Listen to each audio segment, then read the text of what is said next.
एक नगर में 4 मित्र रहते थे। उनमें से 3 बड़े वैज्ञानिक थे, किंतु बुद्धि रहित थे। चौथा वैज्ञानिक नहीं था, किंतु बुद्धिमान था।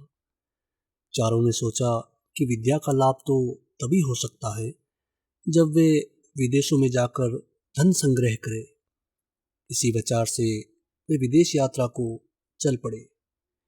कुछ दूर जाकर उनमें से सबसे बड़े ने कहा, हम चारों विद्वानों में एक विद्या शून्य है, केवल बुद्धिमान है।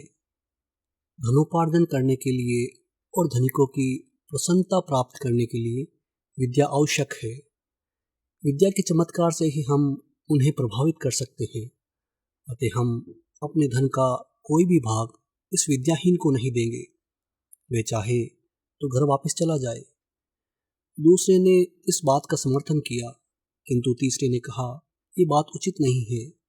बचपन से ही हम एक दूसरे के सुख दुख के सहभागी रहे हैं।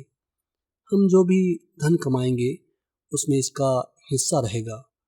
अपने पराइयों की गणना छोटे दिल वालों का काम है। उदार चरित्र व्यक्तियों के लिए सारा संसार ही अपना कुटुंब होता है। हमें उदारता दिखलानी चाहिए। उसकी बात मानकर चारों आगे चल पड़े। थोड़ी दूर जाकर उन्हें जंगल में एक शेर का मृत शरीर मिला।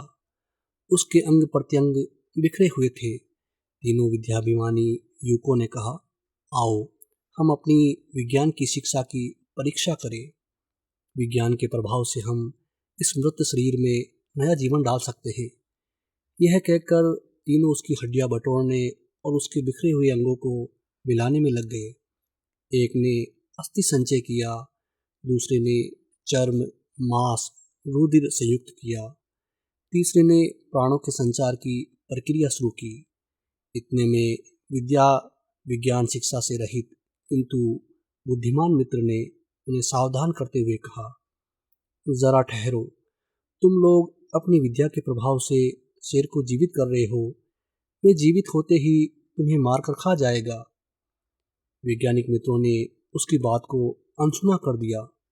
तब वह बुद्धिमान बोला, यदि तुम्हें अपनी विद्या का चमत्कार दिखलाना ही है तो दिखलाओ, लेकिन एक क्षण ठहरो, मैं वृक्ष पर चढ़ जाऊं। यह कहकर वह वृक्ष पर चढ़ गया। इतने में तीनों वैज्ञानिकों ने शेर को जीवित कर दिया।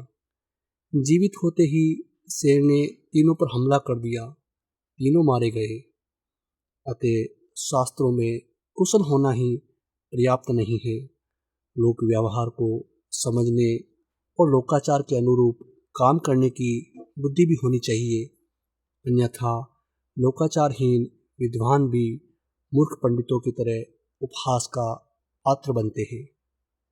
धन्यवाद।